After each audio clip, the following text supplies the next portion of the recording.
Olá, alunos! Bem-vindos a mais uma aula aqui da mediação. Eu, professora Laísa Teixeira, estou aqui com vocês para a gente o quê? Mergulhar mais uma vez aqui nessa jornada que são essas aulas de biologia.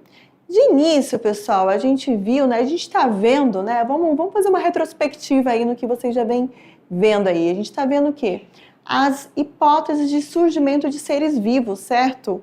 A gente estudou a biogênese, a abiogênese, estudamos as teorias de Oparan-Haldane, né, que vocês tiveram na aula anterior. E agora, gente, a gente vai estar falando, repercutindo nessa aula, né, pontos, né, que são bastante relevantes para os conhecimentos científicos que nós temos hoje. Né? Vamos estar falando, por exemplo, dos primeiros seres, das bactérias, as características desses seres, né? Só que a gente tem que pensar, né? Não adianta só eu falar, mas eu tenho que pensar e imaginar, fazer aquela reflexão, né, da Terra, que era a Terra primitiva, nos primórdios. Como é que era a Terra para que seres, né, fossem o quê? Fossem formados. Então, a gente vai estar falando, né, sobre isso, dando essa deixa. Nessa aula também a gente vai estar falando sobre a teoria endossimbiótica ou simbiótica, né? Eu vou estar dando essa ênfase para vocês, que tem a ver com duas organelas citoplasmáticas, né? Que a gente vai estar entrando aí para entender esse maquinário celular, né? Como que de repente surgiu, né, essas estruturas, como que elas vieram, então tudo isso também vai ser abordado e também eu vou fazer assim uma pontinha sobre os vírus. Então é uma aula bastante interessante, onde a gente vai estar abordando, né, esses conceitos, essas teorias. E você, caro estudante, presta bastante atenção, é isso mesmo. Presta atenção, agora é a hora que você vai pegar o seu caderno, né, e vai apontar mesmo, né, para o seu caderno, vai desenhar, vai colar, vai colocar palavras-chave que são importantes para que você, né, mais à frente aí faça uma atividade bacana, consiga assimilar o que você vem, né, aprendendo. E lembrando, pessoal, né, eu acho que eu falei isso na primeira aula, mas é importante reforçar, a biologia, eu falo que ela é uma escadinha, né? Todo conhecimento que você tem na biologia, ela é bastante válido para a sua vida. É isso mesmo. É um conhecimento que ele é válido. Então, tudo que a gente vai estar abordando nessa aula, ela vai ser um preceito importante para as próximas aulas, para entendimento das próximas aulas, que a gente vai adentrar ainda mais, né, a questão das células. Mas, né, sem delongas aqui, porque se deixar, gente, eu fico aqui com vocês, ó, falando, é isso mesmo.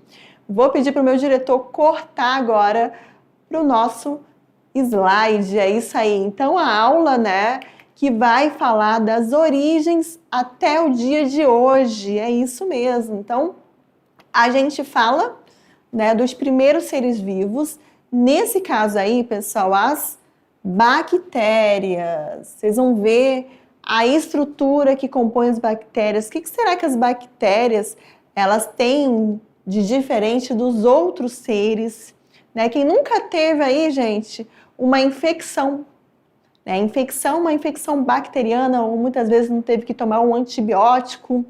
Pois é, então, era justamente, né, há uma bactéria, um serzinho assim, que às vezes invade o nosso corpo, o nosso sistema e causa, né, uma doença. Então, aí, nesse caso aí, né, a gente recorre muitas vezes ao quê?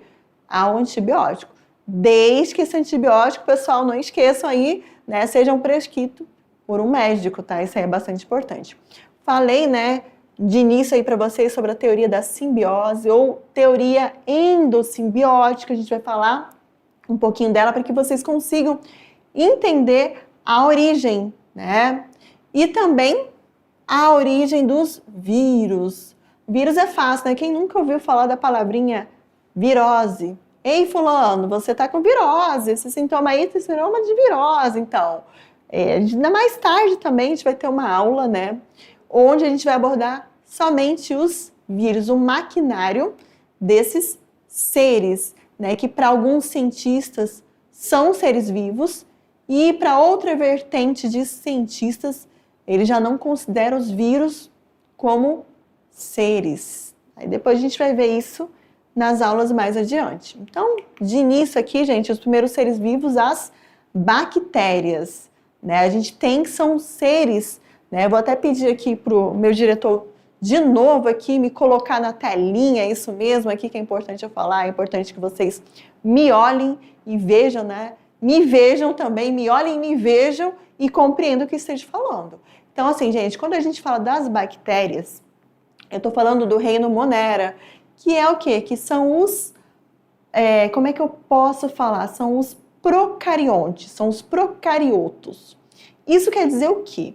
Isso aí vocês já tiveram esse conhecimento, eu acredito que no sexto, sétimo ano, o professor deve ter trabalhado com vocês esses conhecimentos, só que agora, né, a gente vai aprofundar ainda mais esses conhecimentos. Quando eu falo de seres procariontes ou procariotos, eu estou falando do quê? De seres que eles são seres simples, por quê? Por conta do seu maquinário, né? Toda célula, eu posso dizer assim, ela vai possuir um DNA, né? E esse DNA, ele pode estar envolto de uma membrana, né? Uma membrana que vai estar assim, digamos que isso aqui seja um DNA, uma membrana que vai estar o quê? Protegendo esse DNA, ou esse DNA ele pode estar o quê? Solto numa célula. E quando esse DNA, digamos assim, esteja solto, né, nesse citoplasma da célula, ele é denominado de organismo procarioto ou procarionte. É isso mesmo. E daqui a pouco eu vou estar fazendo essa comparação para vocês conseguirem entender melhor, tá bom? Então, meu diretor volta de novo para a telinha, né? Falei aqui desses primeiros seres vivos, então as bactérias, acredita-se que são os primeiros seres vivos por ter esse maquinário mais simples, tá? Menos complexo, digamos assim. Um maquinário, né, celular menos complexo. Mas antes de eu falar das bactérias, eu tenho que falar sobre os coobservados. Será que vocês já ouviram falar sobre os coobservados? Os coobservados, pessoal, nada mais é do que um aglomerado de moléculas, nesse caso aqui, vou até, né, marcar aqui para vocês, deixa eu ver aqui, aglomerado de moléculas proteicas envolvidas por águas em sua forma mais simples. E a gente acredita, os cientistas de uma forma geral acreditam que essas tenham sido as primeiras formas de vida a surgir na Terra. Vamos pensar, gente, que a Terra primitiva era um caldeirão, né, em ebulição, fervendo, né? Então, a gente acredita o quê? Os cientistas, né, de uma forma geral, que as primeiras formas de vida surgiram nos oceanos primitivos. E assim, gente, o coobservado, ele vem, digamos assim, como um ponto, né, em destaque para dar credibilidade, né, que a partir dele, desse aglomerado de moléculas proteicas, aí sim surjam as primeiras formas de vida. Isso não foi tão rápido, gente. Isso foi milhões e milhões e milhões e milhões de anos para que surgisse essa, como é que eu posso falar para vocês, essa primeira forma, né, digamos assim, espontânea de vida. E é importante vocês saberem por quê, porque muitas vezes temos, né, questões que englobam, isso mesmo, questões que vão englobar, né, essa questão da teoria dos coobservados, né, que ela foi o que, gente, proposta pelo cientista russo Oparin, né? Eu acredito que vocês tenham visto na aula anterior, né, que eu falo que é falado que a Terra ela surge a partir de uma sopa primordial e a partir daí desse processo, né, desses aglomerados de moléculas orgânicas, aí sim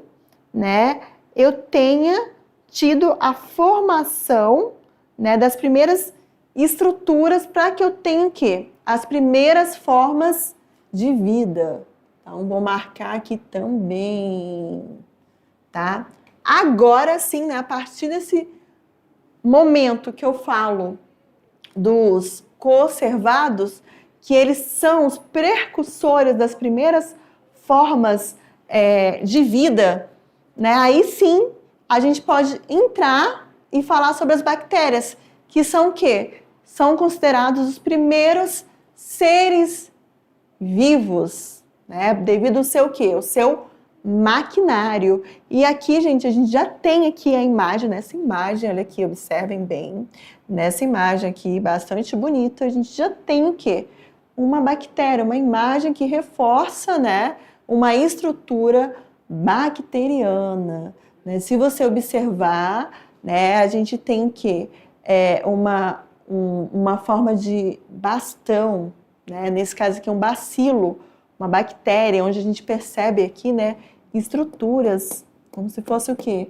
Cílios, fímbrias, né? Então a gente percebe, né, que parece uma coisa simples, né? E ela é simples quando a gente compara com outras células. Mas, dependendo do tipo da bactéria, ela tem uma toxicidade muito alta.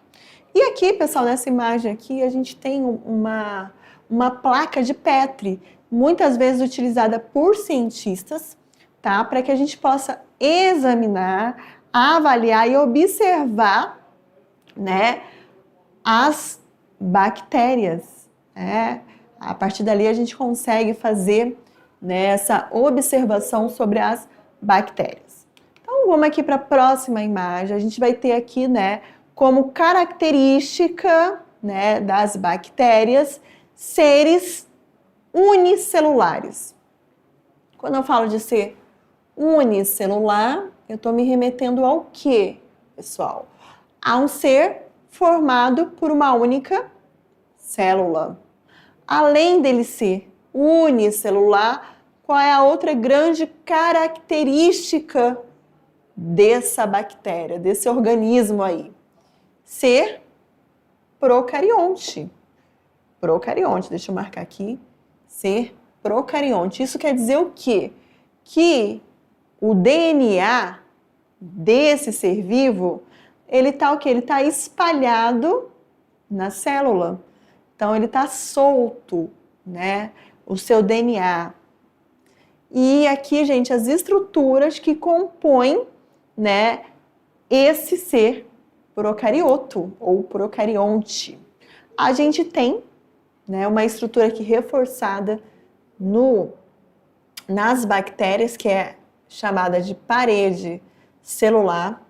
Além da parede celular, a gente vai ter a membrana plasmática, que vai estar delimitando o tamanho e a forma dessa bactéria, é uma outra característica. A gente vai ter, né, além da membrana plasmática, o citoplasma, e no citoplasma eu vou ter o quê? Eu vou ter os ribossomos, que são esses pontinhos aqui, deixa eu apontar aqui para vocês de novo. São esses pontinhos aqui, ó. Os ribossomos, eles têm como característica a produção, a síntese de proteína. É uma característica desse tipo de estrutura que está dentro desse maquinário aí, dessa célula. Além dos ribossomos, a gente vai ter essa estrutura aqui, essa evaginação, que eu posso dizer aqui, que ela está relacionada, né, à reprodução, que é o mesossomo, tá? E além, né, do mesossomo, a gente vai ter o nucleoide, ou nucleoide, que é justamente o quê? O DNA, esse filamento, né, do DNA desse tipo, né, de bactéria, que vai estar o quê? Vai estar solto no citoplasma, ele vai estar mergulhando aí no conteúdo citoplasmático dessa célula. Então, essas aí são algumas das estruturas que compõem, né, esse maquinário. E assim, pessoal, mais um aqui, um adentro aqui para vocês, né, que a gente tem aqui, né, a menor bactéria encontrada pela equipe de pesquisadores da Universidade da Califórnia, quando congeladas a uma temperatura de menos 272 graus Celsius e fotografada por um microscópio eletrônico de varredura criogênico em 2015. Então, olha o tamanho dessa bactéria que eles encontraram, né? Ela tem aproximadamente 0,009 microns cúbicos. E esse microscópio eletrônico conseguiu, né, fotografar, fazer, digamos assim, né, essa captação dessa imagem, que é só para vocês terem noção, né, do tamanho que esse ser ele pode ter, pode chegar. E ele pode viver, pessoal, nos mais variados ambientes também, né? E agora a gente vai falar de uma forma geral das células procariontes, que aqui a gente tem, né, as bactérias como representantes, uma vez que a gente já deu essa deixa, a gente já começou, né, a falar desde o início da nossa aula, né, falamos dela. Então vamos lá, as células procarióticas apresentam uma estrutura bem simples, tendo o quê? Poucos orgânulos e caracterizando-se pela ausência do núcleo organizado. Lembra que eu falei para vocês, né, a principal característica dos seres procariontes é o quê? É justamente o núcleo, né, não existir. Então, o DNA, ele fica disperso no citoplasma, deixa eu mostrar aqui para vocês, no citoplasma da célula. Olha aqui, onde está apontando aqui, onde eu estou tentando apontar aqui para vocês, não está indo muito bem, mas tudo bem. Estou tentando aqui apontar, então, esse enovelado aqui que vocês estão vendo, é o quê? É o DNA, né, o material genético que está disperso no citoplasma. E a gente fala que é um maquinário mais simples, justamente por quê? Porque não vai ter tantos orgânulos ou organelas, estruturas, para que essa célula funcione. Então, a gente acaba falando que ela é mais simples. Ela é menos, digamos assim, complexa. Então, isso aí, justamente por conta dessa ausência de núcleo, que vocês estão vendo aí, né, atrás de mim. Então, vocês conseguem, né, observar. Meu diretor, corta de novo aí para a telinha. E assim, só para eu mostrar para eles, né, e apontar melhor para vocês o que eu acabei de citar. Diretor, corta para a telinha. Vamos lá, isso aí. Então, aqui, gente, aqui a gente tem esses pequenos cílios, né, que eu falei, as fímbrias. E aqui, gente, que eu tenho que citar aqui para vocês, é o flagelo. Deixa eu apontar, acho que fica melhor aqui com azul. Isso aqui, gente, é o flagelo da célula, que está relacionado à estrutura de locomoção. E esses pontinhos que vocês veem aqui, né, ao longo aqui dessa célula, são os ribossomos. Mais uma vez, como eu falei para vocês, né, estruturas relacionadas à síntese e à fabricação de proteínas, para que essa célula consiga o quê? Sobreviver. É mais um ponto aí. Prosseguindo agora, vou falar da teoria da simbiose. Então, para eu falar dessa teoria da simbiose, a gente tem que pensar na Terra há milhões e milhões e milhões, há milhões e milhões de anos atrás, a Terra primitiva ainda.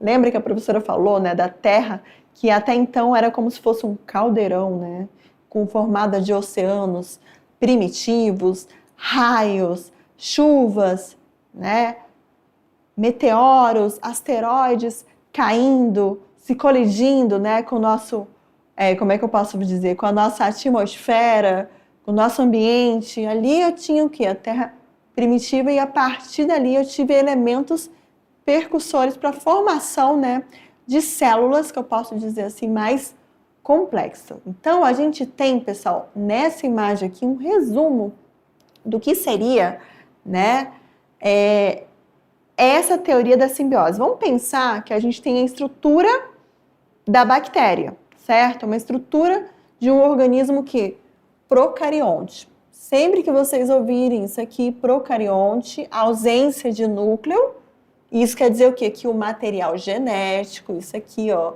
ele está espalhado no citoplasma celular. Sempre, né, reforçar isso aí para vocês, tá? Marquei aqui de novo. Então, procarionte livre nesse caso aqui. Então, a gente tem um procarioto aeróbio de vida livre, tá? Ele não está associado a nada. Esse conceito simbiótico, teoria simbiótica, está relacionado ao quê?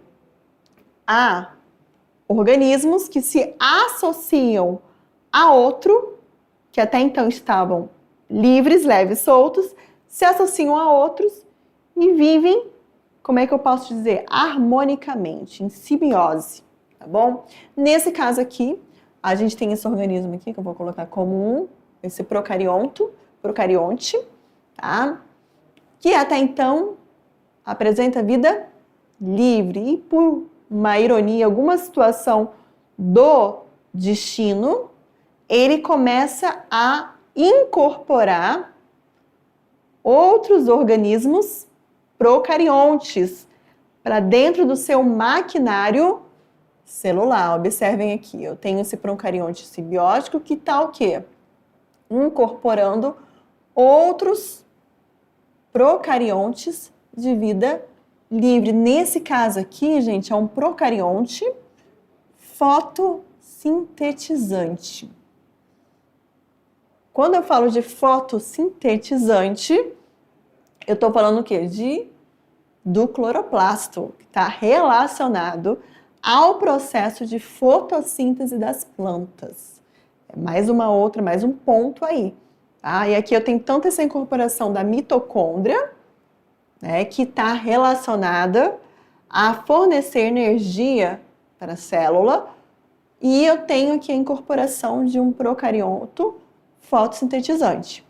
Essa incorporação ela vai acontecer por meio do que a gente chama de fagocitose. Ela vai fagocitar e vai incorporar para dentro dela, né, essas estruturas, tá bom? Então é mais um ponto aí. Aí aqui, gente, a gente tem a formação, né, de seres que vão ter essa incorporação do cloroplasto, que é a célula vegetal. Lembrando, pessoal, que a célula vegetal, além dela ter essa incorporação do cloroplasto na célula vegetal, a gente também tem essa organela que nós temos nas nossas células animais, que é a mitocôndria, vivendo dentro da célula vegetal. Já quando eu falo da célula animal, eu vou ter apenas o quê? A mitocôndria.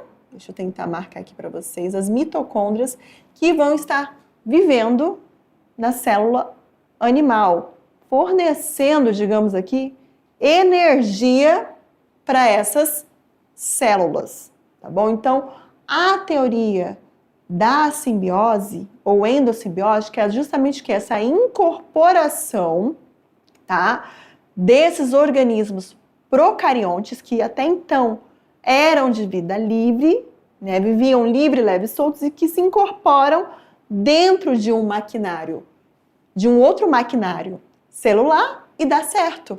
E a partir dali, né, um beneficia o outro com proteção, com energia, então vai beneficiando e aquela célula que até então era simples, ela passa a ser o quê? Complexa. Porque aí você começa a ver, observar que outras estruturas também, né, estão dentro desse maquinário celular aqui, ó, tanto da célula animal quanto da célula vegetal. E um ponto agora, gente, que é importante, né, para a biologia, é que a gente sempre tem que estar ligado nesses conceitos aqui, ó. Ah, professora, porque a gente fala bastante, é algo que constantemente vocês vão ver em questões, então vocês têm que estar por dentro, tá? Quando eu falo de organismo anaeróbio, eu estou falando o quê? De organismo que consegue sobreviver sem o oxigênio. Anaeróbio é um organismo que vive na ausência do oxigênio. Já quando eu falo do organismo aeróbio, eu estou falando o quê? Do organismo que precisa do oxigênio. Nós somos aeróbios. As nossas células, para que elas possam ter energia, elas precisam do oxigênio. A gente respira o oxigênio. Nós somos seres aeróbios. Outro conceito também, que é muito importante que vocês saibam, procarionte. Então, são o quê? São organismos, como eu já falei desde o início ali para vocês, né?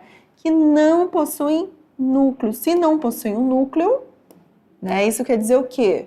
Eles não possuem núcleo, o DNA vai estar disperso no citoplasma, o material genético deles vai estar solto no citoplasma daquela célula. Que já é o quê? Diferente dos organismos eucariontes, que nesse caso são organismos que possuem o núcleo, tá bom? Se eles possuem núcleo, o material, né, vai estar dentro dessa estrutura. E agora, gente, mais um ponto aí com relação à teoria da simbiose, né? Só reforçando aqui que ela foi proposta por uma microbiologista. Olha que legal, gente, já foi uma mulher, ó. Olha aí, meninas. Então, proposta por Lyon Margulis em 1981. E ela propôs o quê? Que tanto os cloroplastos quanto as mitocôndrias das células eucariontes, né? Células eucariontes são aquelas células que têm o quê? Núcleo. Teriam surgido da simbiose de um procarionte, tá? Que passou a coexistir no interior de outro procarionte, obtendo assim que o que eu falei ali para vocês, né, sobre proteção, energia, né, para o hospedeiro. Então, nesse caso aqui, gente, foi o quê? Uma junção, como é que eu posso falar para vocês? É uma união que deu certo. É isso mesmo, junção, uma união que deu certo. Então, só reforçando aí, né, a questão da teoria da simbiose, eu tinha o quê? Células procariontes, até então, de vida livre, que a partir dali, né, eu tenho o quê? Nessa célula procarionte de vida livre, eu tenho a incorporação, a simbiose, a fagocitose, né, a incorporação de cloroplasto e mitocôndrias, que também eram seres, né, que viviam sua vida livre, mas por algum motivo se incorporaram dentro dessas células, né? E aí é importante a gente entender essa lógica. E por que surgiu essa teoria? Por conta, né, de observações. E assim, pessoal, essa relação simbiótica, como eu falei para vocês, é uma relação harmônica. Ela traz benefícios para ambos os indivíduos. E essa relação simbiótica que acontece, né, nessa incorporação de mitocôndria e cloroplasto na célula, ela pode ser chamada de relação mutualística. É isso mesmo, relação mutualística ou mutualismo. Então, teria, né, essa relação se perpetuado, passado para células seguintes, e essas bactérias teriam dado origem às atuais organelas e estruturas que nós temos dentro das nossas células. Aí então a gente tem o quê? As mitocôndrias e os cloroplastos. Mitocôndrias, né, são organelas, pessoal, que estão relacionados à energia celular, e já os cloroplastos são organelas que fazem parte da célula vegetal e já estão relacionados a processos fotossintetizantes, tá bom? As mitocôndrias e os cloroplastos Uma outra característica que reforça, né, que mitocôndrias e cloroplastos, né, primitivos eram seres que se associaram a outra célula e viveu nesse benefício, né? As mitocôndrias e cloroplastos possuem seu próprio genoma e seu DNA é capaz de se autoduplicar. O seu próprio DNA tem esse mecanismo que faz com que acione a sua duplicação. Então, é um ponto aqui, é a autoduplicação. Algumas das proteínas necessárias à fabricação das mitocôndrias e dos cloroplastos são produzidas exclusivamente pelo próprio DNA dessas organelas e não pelo DNA contido no núcleo da célula. Então, ela tem o seu próprio maquinário que vai estar o quê? Produzindo, né, a sua própria proteína. E outro ponto, as mitocôndrias e cloroplastos, nessa imagem aqui a gente tem, ó, esses pontinhos que vocês estão vendo aqui, né, são os cloroplastos. Tanto mitocôndria quanto cloroplasto possuem sua própria maquinária para justamente a síntese de proteínas, sendo que esta maquinária é muito similar àquela encontrada em organismos procariontes, o que reforçam que eram seres, né, que viviam, né, livres, leves, soltos e que se associaram a uma célula para viver essa relação de simbiose e mutualista. Certos antibióticos, aí vem outro ponto aí, certos antibióticos que inibem a síntese proteica em bactérias também o fazem nas mitocôndrias e cloroplastos de organismos eucariontes, evidenciando assim a sua similaridade, né? Os antibióticos é justamente, gente, uma das funções do antibiótico, né, quando se trata uma infecção bacteriana, é a inibição dessa síntese proteica. Se inibe a síntese proteica, a célula bacteriana, ela vai o quê? Morrer. Aí, né, a gente acaba o quê? Acaba matando, né, e bloqueando a ação dessa síntese. Mata, inibindo, bloqueia a ação dessa síntese da bactéria. É uma das funções do antibiótico, quando a gente toma antibiótico, né? E células eucariontes. Aqui a gente tem exemplo de células, né, animal e vegetal. Essa aqui é a célula vegetal, deixa eu marcar aqui a célula vegetal, e essa aqui é a célula animal. Eita, aqui esse meu A não saiu tão legal, mas tudo bem.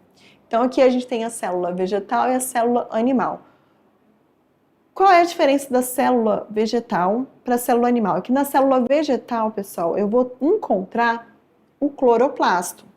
E além do cloroplasto, eu tenho, nesse caso aqui, vocês conseguem observar uma outra parede, que é a parede celular, tá bom? E ambas, né, essas células, elas possuem um maquinário bastante complexo de estruturas que vão garantir com que essas células sobrevivam, né? E um ponto aqui que eu não posso deixar de não falar, né, das células eucariontes é justamente o quê? Que elas possuem um material genético delimitado pelo núcleo, pela membrana nuclear. Então, o material genético que vai estar aqui dentro vai estar delimitado pela membrana nuclear, tá? E as células eucarióticas têm uma diversidade de orgânicos muito maior, sempre apresentando material nuclear envolvido por uma membrana, nesse caso que é a carioteca, isso mesmo, a membrana nuclear, né, que pode ser chamada também de carioteca. Percebam que na biologia tem muito nome, né, gente? Mas calma, calma que tudo vai dar certo, é assim mesmo. Então aqui a gente tem uma célula eucarionte animal. Professora, já tem que saber tudo isso? Não, a gente vai ter aulas mais à frente, tá? Onde vocês vão aprender cada uma dessas estruturas. Agora, gente, eu vou só citar essas estruturas, tá bom? Então aqui vocês percebem aqui, né, o tanto de estruturas que nós temos. Nós temos aqui, né, o próprio núcleo celular dessa célula. Eita, que aqui não ficou tão legal, não, essa marcação aqui de tinta. A gente tem o próprio núcleo, a gente vai ter estruturas, né, vamos ter o retículo endoplasmático, que vai ser dividido em liso e rugoso, que estão relacionados à síntese proteica lipídica, tá? Depois, mais tarde, a gente vai estar falando mais. A gente vai ter aqui a membrana plasmática, a estrutura que vai estar delimitando essa célula. Vamos ter os centríolos, né, que são estruturas citoplasmáticas relacionadas à divisão, processo de divisão celular.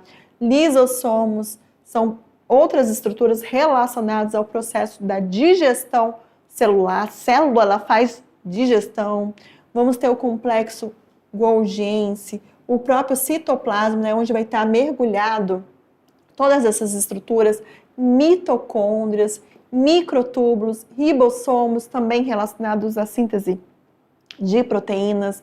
Então, alguns das características e estruturas que fazem parte da célula animal. Pelo momento agora, vocês não precisam, né, aprender a função de cada uma delas. Vai ter uma aula mais lá na frente, mas aqui é só para que vocês consigam ver, né, essa complexidade que é uma célula eucarionte. Aí a gente tem aqui a vegetal, onde a gente já vai ter, né, nessa estrutura aqui da célula vegetal como característica uma parede celular. Vamos ter na estrutura da célula vegetal também mitocôndrias, só que a gente vai ter o quê? Uma estrutura que não vou encontrar na célula animal, que é o cloroplasto, né? O cloroplasto, que é justamente essa estrutura que faz com que, né, a folha seja verde, porque eu tenho um pigmento chamado clorofila nessa estrutura aí, nessa organela. E aqui eu vou ter outras estruturas, redículo endoplasmático liso, os ribossomos, citoplasma, né, de uma forma geral, retículo endoplasmático rugoso, tudo características, né, que fazem parte dessa estrutura aí das células, né, eucariontes.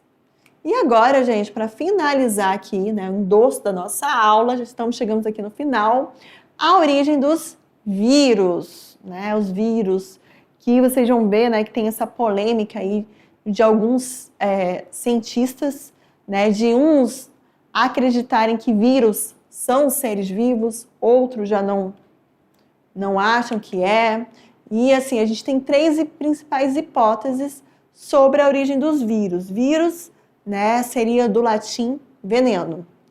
A primeira é a hipótese de progressiva ou fuga, que afirma que os vírus eles surgiram de elementos genéticos que ganharam a habilidade de mover-se entre as células. Seria a primeira hipótese, né? Algo criado, digamos assim. Segundo ponto, né, a hipótese da regressiva ou redução. Enquanto um era fuga, né, esse aqui já é redução, que afirma que os vírus são restos de organismos celulares, são partículas, restos desses organismos celulares e que viraram os vírus.